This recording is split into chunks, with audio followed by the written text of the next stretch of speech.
लखनऊ की तंग गलियों में एक छोटी सी झोपड़ी में अर्जुन अपने माता पिता के साथ रहता था। उसके पिता एक ऑटो ड्राइवर थे और मां घरों में बर्तन मांजने का काम करती थी। अर्जुन एक सरकारी स्कूल में 8वीं कक्षा में पढ़ता था। घर में पैसे की हमेशा तंगी रहती थी, लेकिन अर्जुन के सपनों की उड़ानें हमेशा ऊंची होती थी। अर्जुन जब भी स्कूल से लौटता, अपने पिताजी को ऑटो धोते हुए देखता और सोचता, क्या मैं हमेशा ऐसे ही गरीबी में रहूंगा?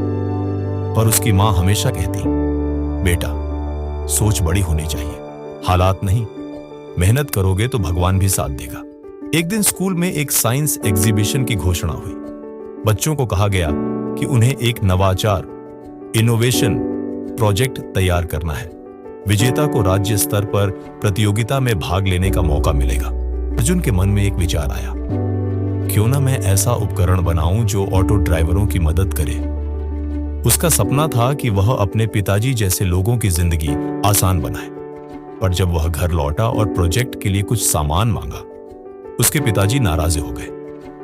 हमारे पास रोटी के पैसे नहीं हैं, तू यह सब बर्बादी के ख्वाब क्यों देखता है? मां भी चुप रही। अर्जुन का दिल टूट गया। पर उस रात उसने मां से कहा, मां, अगर मैं यह नहीं कर पाया तो क्या मैं भी पापा की तरह सिर्फ संघर्ष ही करता रहूंगा? मां की आंखों में आंसू थे, लेकिन उन्होंने अपना बचाया हुआ 500 रुपये का नोट उसे थमा दिया।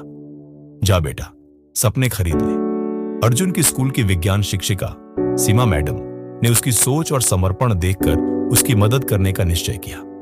उन्होंने उसे इंटरनेट से रिसर्च करना सिखाया, बेसिक सर्किट बनाना और पुरानी चीजों से कुछ नया बनाना सिखाया। वो बोली, सपना वही होता है जो सोने न दे।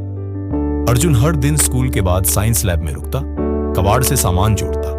दोस्त उसका मजाक उड़ाते, अबे अब्दुल कलाम बनेगा क्या? पर अर्जुन की आंखों में एक अलग चमक थी। धीरे धीरे कुछ सहपाठी भी उसके साथ जुड़ गए।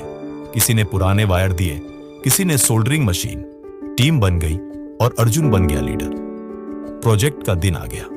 अर्जुन ने एक फ्यूल इकोनॉमी मॉनिटर बनाया था, जो ऑटो में फिट होकर ड्राइवर को यह बताता कि वह कितनी ईंधन बचत कर सकता है। निर्णायकों ने देखा और कहा, यह तो बड़े शहरों के इंजीनियरिंग कॉलेजों में नहीं हुआ अभी तक। पर उसी वक्त एक और स्कूल का प्रोजेक्ट चुन लिया गया। अर्जुन निराश हुआ, लगा जैसे जिंदगी ने फिर धोखा दिया। जब वह उदास मन से घर लौटा तो देखा कि उसके पिताजी मुस्कुरा रहे हैं। तेरे बनाए उस डिवाइस को लगाकर आज मैंने 40 रुपए का पेट्रोल बचाया। पहली बार ऑटो चलाकर लगा कि बेटा बड़ा आदमी बनेगा। अर्जुन की आंखों में फिर चमक आ गई। कुछ ही दिनों में सीमा मैडम ने उसे यंग इनोवेटर फाउंडेशन के लिए नामांकित किया। वहां से उसे स्कॉलरशिप मिली और आईआईटी कानपुर में एक समर प्रोग्राम के लिए चयन हुआ। उसकी यात्रा अब शुरू हो चुकी थी। एक गरीब लड़के की सोच ने उसकी किस्मत बदल दी थी।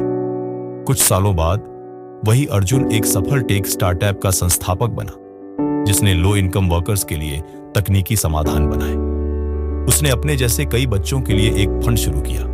अर्जुन की कहानी हमें यह सिखाती है कि हालात चाहे जैसे भी हों, अगर सोच सकारात्मक हो और मेहनत में ईमानदारी हो, तो किस्मत को भी झुकना पड़ता है।